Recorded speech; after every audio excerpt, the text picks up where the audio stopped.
Tanggap naman tayo ng report mga kabrigada, ang Villamor Air Base na nanatili daw bantay sarado matapos nga hundumugin ng mga taga-suporta ni dating Pangulong Duterte. Brigada Gigaboy Custodio, i-brigada mo! Brigada Live Report. Mula sa NAIA Terminal 3 kaninang umaga, dumiretso dito sa Villamor Air Base sa Pasay City ang mga taga-suporta ni dating Pangulong Rodrigo Duterte. Dito kasi diniretso ang dating Pangulo matapos arestuhin kaninang umaga sa bisa ng warrant of arrest mula sa ICC kaugnay ng kanyang madugong war on drugs. Sa kabila ng init ng panahon, matyaga silang nag-aabang dito sa labas ng Villamor. Ayon sa ilang mga taga-suporta, ang daming problema sa bansa ang pwedeng tugunan. Pero bakit daw kung sino pang lumalaban para sa Pilipinas ang pilit kinikipit? Hanggat hindi raw nauubos sa mga adik at hindi raw nasusolusyonan ng problema sa bansa at hanggat lumalaban ng dating Pangulo sa katiwalian sa bayan, patuloy nila itong sinusuportahan. Samantala, sa mga oras na ito, wala pang update kung ano na ang sitwasyon sa loob ng Villamor, kung saan nananatili ang dating Pangulo. Wala pa rin informasyon kung saan siya magpapalipas ng gabi. Sa mga oras na ito naman ay nananatili pa rin mahigpit ang seguridad at lahat ng gate ay bantay sarado ng mga pulis. In the heart of change, Gigaboy! Sito, Brigada. Gigaboy, Yes, Brigada Gab. ayan, di ba alam natin kasama kanina yung ilan sa mga current na mga senators.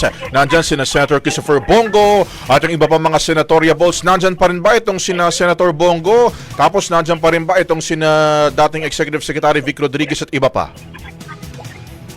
Itong sina Senator Christopher Bongo sa impormasyon nating nakalap ay Oho. nandito pa rin, nananatili pa rin dito sa may Villamor pero hindi sila nakapasok mismo dito sa loob ng Villamor Air Base. Samantala, si Attorney Vic Rodriguez at si Attorney Israelito Torion, ang alam natin, nakatanggap tayo ng impormasyon na nagtungo na sila sa Department of Justice sa Maynila para nga magpasa ng petition for certiorari and prohibition dahil nga nagkaroon na ng permahan dito sa may labas ng Villamor dahil nga hindi nga sila pinapapasok.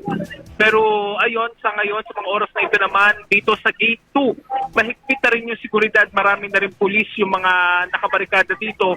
Bukod pa doon sa Gate 5, sa Gate 3 at sa Gate 4. Brigada Gab. O meron na ba nakarating sa inyo na current situation ng dating Pangulo? Kasi di ba nung una, hindi pinapapasok sina Senator Bongo, may dala pang mga pizza, mga pagkain. Sa ngayon ba, may nabanggit na ba sa inyo kung nakakain na ba ang Pangulo o napapasok ba yung mga dalang pagkain ng mga supporters niya?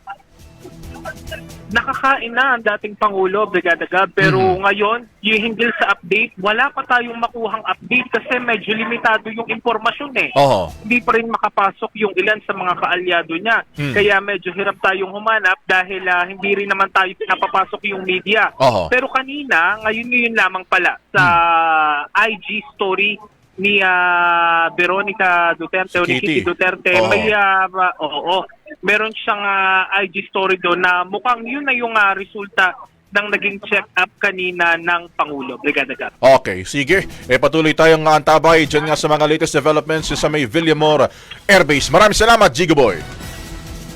Maraming salamat. Yan muna ang latest update live mula dito sa Villamor Air Base sa Pasay.